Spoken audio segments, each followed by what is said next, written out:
What do you think of when you think of romance? If you thought of a significant other, I send you a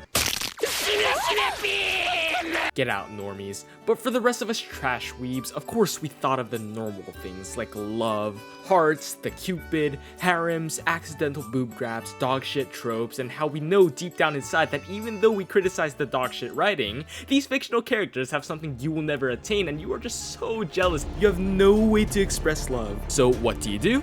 You end up just watching more romance slop, vicariously feeling the empty joy of 2D characters as if it's your own, but then causing a positive feedback loop of doom and despair. Because you feel terrible you won't have what the romance protag has, you watch even more romance to fill that hole. And we all do this all alone in our room with a third-party sized bag of Doritos in hand.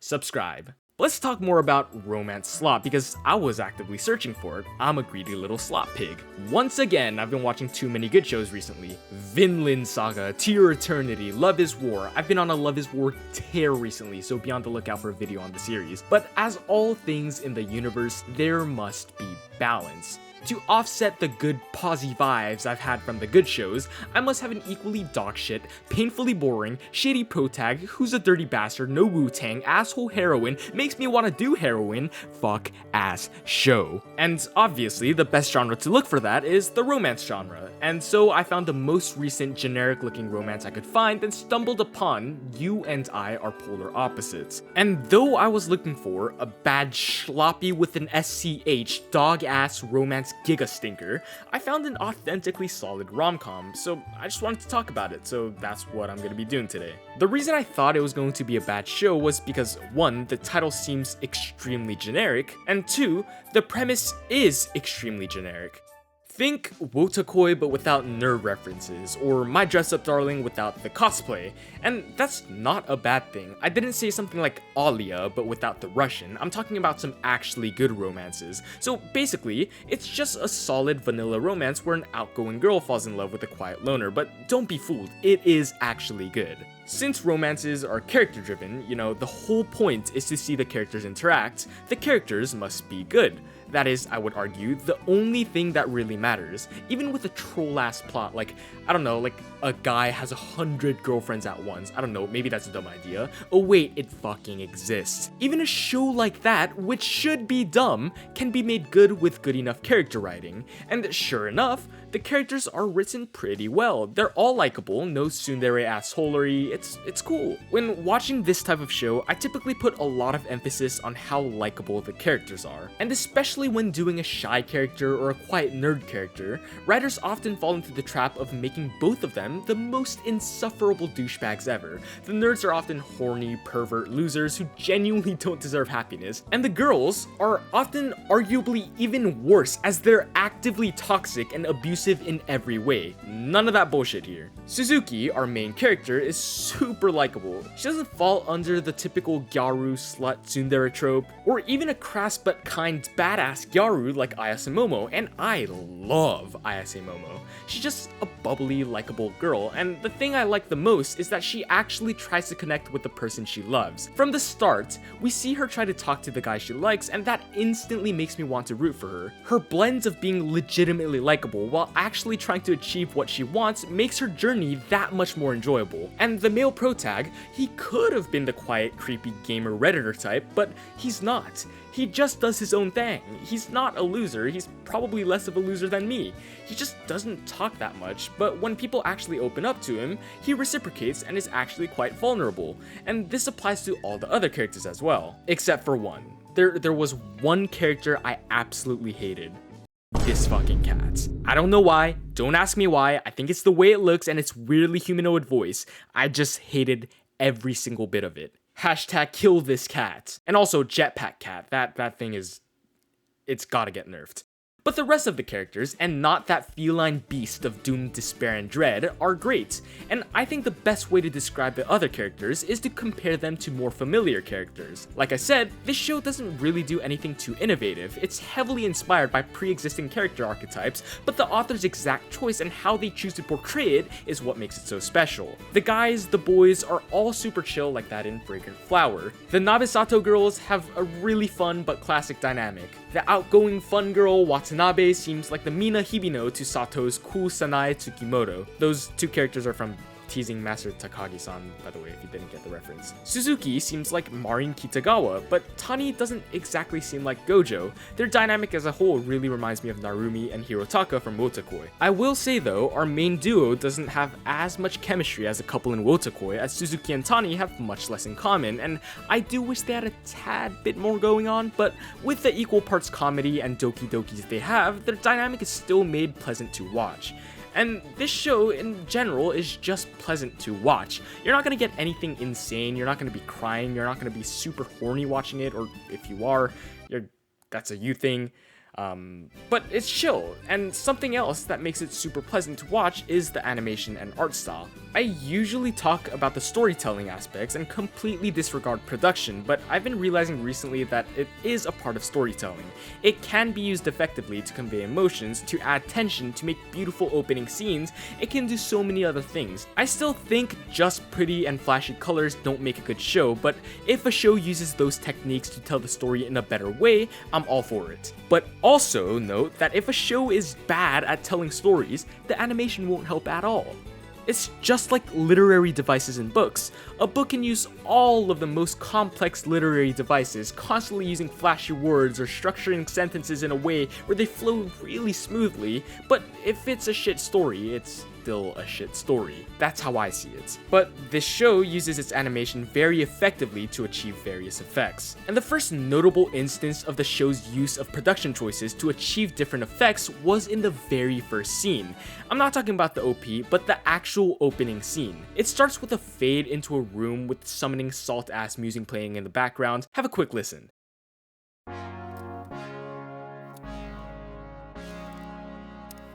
It sounds so much like it, but screw it, I mess with it. In the room is a pink-haired girl doing makeup.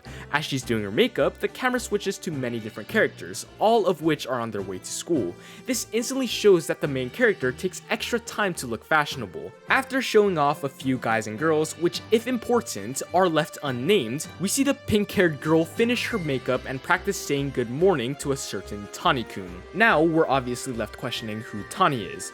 Over the next 30 seconds, we finally hear people's names. They finally name drop Suzuki, the main character, Azuma and Taira, Nabesato, Yamada, and finally, Tani. I just think this is such a good introduction. Instantly get a feel of who each character is as we see things like Suzuki doing her makeup, Yamada dicking around, etc. But the show also purposely conceals names from us. Sure, we hear about Morimo, but he's not mentioned at all yet, and it's safe to assume that he isn't really important. It was just to make the greeting seem more natural. But for the rest of the cast, we don't hear their names. This adds attention as we don't know who this Tani is. We don't know who will ultimately be the love interest. And the way they quickly but individually shut down each possible love interest until we get to Tani is just chef's kiss. Is it Morimo? Well, obviously not, look at him. Azuma and Taira aren't Tani. Neither Nabe nor Sato, that's not it. The goofy Yamada, shut down. And finally, we are introduced to Tani with a very sudden stop in the music as well. The super subtle setup of all the suspense and finally knocking them over one by one resembles a set of dominoes which come to a satisfying ending. All in the first 2 minutes and 30 seconds, by the way. Instantly after watching this, I knew this was going to be a banger of a show. It's such a clean and subtle opening, but yet so special. I've yet to see an opening scene of a romance capture me so well. You instantly know who the characters are, a lot of them are made instantly likable. This is just some high quality shit. And even after that scene, the first episode is just great. There's a full story told in just the first episode. What many stories take hundreds of chapters to do, this show does in just a few. And of course, that's not always the better thing to do, but for what this show is, it was the better thing to do. They cut out a bunch of the bullshit. The characters are all already decent people, so they don't have to have an insane amount of growth before they get together. It's just a nice, no unnecessary fat, but still all the sugar romance. And the art style, I don't know what about it, but I really vibe with it. It's a little more cartoonish than the typical romance slop. It has a kind of skip and loafer feel to it, if you catch my drift. I think it's a simplistic but uniquely expressive faces. Also, a lot of the faces they actually do are just straight up used in skip and loafer as well. They really look similar. You know, this show also kind of looks like what anime looks like within anime. Anime obviously is more simplistic looking than real life, but to portray that someone within an anime is watching an anime, they will often simplify the art and change the art style even more within the anime. And that's what it kinda looks like to me. I like it, it's nice, and we should really give props to the animators as they do a really good job at using visuals to add to gags or expressions. And these aren't just the generic what the fuck am I looking at visual gags, they're new and fresh. In one moment, Suzuki feels great, she's got a good feeling good, and she gets the star from Mario Kart's stat buff effect, and that's rad as hell. A lot of the visual gags are very Bocchi the Rock-esque, which you know is an insane compliment if you've seen the show. Other than that, the expressions are certainly thoroughly expressive, but also has a little flair to it. Look at this scene. You can see she's bashful, you can see she's coyish, but also friendly the way she's not trying to show that she's uncomfortable. And sure, this exists in other works as well, look at any other shy character pretty much, but look at it. It's different. I'm not skilled enough with words nor art to be able to describe how it's different, but it is. It's new, it's fresh. She also kind of looks like Himiko Toga looking at it now. It doesn't really matter, I just thought it was interesting. Also, ever wonder what Ayano Koji would look like in this art style? No? Well, here he is anyways. And even outside the visual gags, this show is funny. The actual written jokes are rad as hell. I actually rarely laugh while watching anime, as it seems I lost part of myself while exploring the pits of Classroom of the Elite community, but this show actually got a few laughs out of me. They weren't hearty ha-has, I wasn't omega lolling or lolum thowing at every comedic beat. They were smaller giggles and guffaws, but they were still definitely of the lol W category. The jokes are always in good fun, the jokes are never haha, she's a terrible person doing genuinely sick and twisted things. Get it? The only time this is kind of the case is with her older brother, who plays kind of a Roderick role. He's just a troll and actually kind of funny. But for the rest of the jokes, no, they weren't ill-natured, they're just simple quips between friends. Look at this one. During the first episode, it's almost instantly established that Watanabe largely plans and propagates hangouts between the three main girls, and the way she very subtly puts pressure on Suzuki is already kind of funny, but right before the climax of that episode, she invites Suzuki once again, saying that she has a coupon for popcorn this time. Then, at the climax, when Suzuki does a common romance thing of chasing after the guy who left earlier, Watanabe just quickly adds, "Don't worry about the popcorn," and Suzuki just responds as she's running out, "Sorry, I never really cared." And I don't know, writing this now, it's not as funny, but if you actually watch the show, there's a higher chance you actually laughed at things like that. This show does its timing of the jokes really well. It's just at the perfect moment, and it's just short enough, and the delivery was just casual enough where it takes an otherwise boring joke and turns it into an actually funny one. And something that makes these jokes even more funny is the fact that we can tell that they're actually friends. We aren't just told that they're friends, we aren't just told that they knew each other for a long time, but in reality, they have the chemistry of people who just met. They just seem so natural. They have inside jokes, they reference things that only they'd know. I think the interaction between Suzuki and Yamada during the 4th episode at the convenience store was a perfect example of this. They simply sound so natural, and when Watanabe joins the fun, it's made so much better. Also, I don't know what it is about him I like so much, but Yamada is so entertaining to me. The way he talks is just a tad goofy, but in a realistic way. I feel like I kinda do the equivalent of what he's doing here in Japanese in English when I'm talking to my friends. I don't know how to explain it, he's just great. And this scene in particular, though very quotidian, did something very special. It established the many different roles each character plays depending on who they're with. Let's look at Suzuki because she's the main character. With Yamada, she plays one of the two stooges, that's the main comedy. They're both silly shitless and are funny as hell. When she's with her girlfriends, she weirdly plays the straight man almost, even though you would think that the calm, quiet Sato would play it. While with Tani, she plays the goof and he plays the straight man, and the constantly shifting dynamics keeps every joke fresh. And in general, the characters are super relatable. They'll say shit that I actually get. And this proves it. It's not really a culture barrier that makes characters seem foreign and poorly written, because there are anime characters that feel real to more people. So please please don't ever say, oh, you don't get a show because you're not Japanese. First of all, I know for a fact that some of you guys aren't Japanese either and are just talking out of your asses. Sure, the culture is different, but they're still people, and asshole's an asshole. And also, if you didn't know, I was born and raised in Korea with a Korean family. Korean's actually my first language, only I had an American dad, which is why I know English. Korea isn't exactly like Japan, there are its differences, but it is much closer in social culture than any other country. I also frequently talk to Japanese people, not the matcha drinking, Twitter anime profile having, Valorant playing, born and raised in California and hasn't ever spoken a lick of a foreign language but uses them being Asian as a unique thing when it really isn't and they really aren't. Not those kinds of fourth generation Japanese Americans, like actual Japanese people from Japan.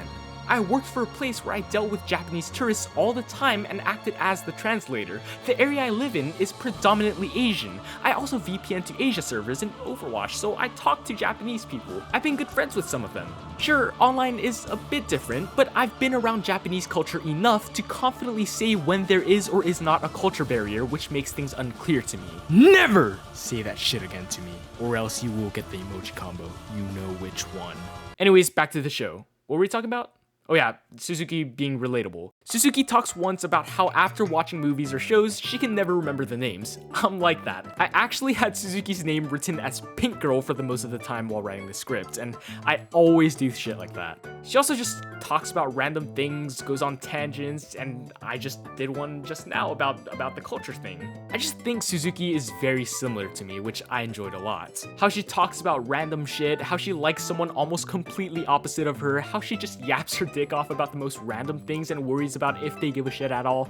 I've done all of that. Maybe not everyone will find everything she does super relatable, but after watching her for even just one episode, I knew that she was like me. Really, it's almost uncanny. Like, look at this scene. I have that hat! I've never seen anything like it in anime, but for some reason, it's there. They have it. It's just small little things, but it's insane how much of myself I see in her. And note that this is all just the first 5 episodes as I'm writing this. This show is great, but still in its early stages. I haven't read the manga as I'm currently writing this, but I will go read it right after. What I do want to see from the later episodes is actually not a big melodramatic climax to end the season, but a smaller, more personal or lighthearted one. For example, instead of something where they come on the verge of breaking up, I just want something where she helps celebrate Tani's birthday as best as possible, or something to that level. I also want to see them gradually get less nervous with each other. Right now, sure, they just started dating, I'll give them a pass. It's natural that they're nervous. But later on, I want to see a more NoahBoahCoah-esque relationship where they don't really care to hide things, they're almost like gremlins with each other. I don't want to see Suzuki get nervous and bashful over everything. One more thing I would like to see is Tani getting more comfortable and actively instigating comedic scenes rather than being solely the respondent. I can see a side romance between the Aya lookalike and the freaky blonde girl, and I think that it could potentially be an interesting dynamic, but I think there's also a chance that they kinda messed that up, especially with the Aya lookalike being a more typical asshole tsundere. Of course, if done well, it's still really doable. I think this writer has a good sense for writing, so I do have lots of hope. As far as I can tell, there aren't many good romances in the season of Winter 2026, so I actually wouldn't be surprised if this ends up being my romance of the season. But I also haven't seen all of them, so who knows. But yeah, if you're looking for a palate cleanser, a nice funny romance, go give it a shot. Anyways, there you have it. My name is NoahBoahCoah, and I've relapsed. I've started playing Overwatch again, which is why I haven't been uploading, but fuck that game, fuck my teammates, and it's not my fault. And thank you for watching.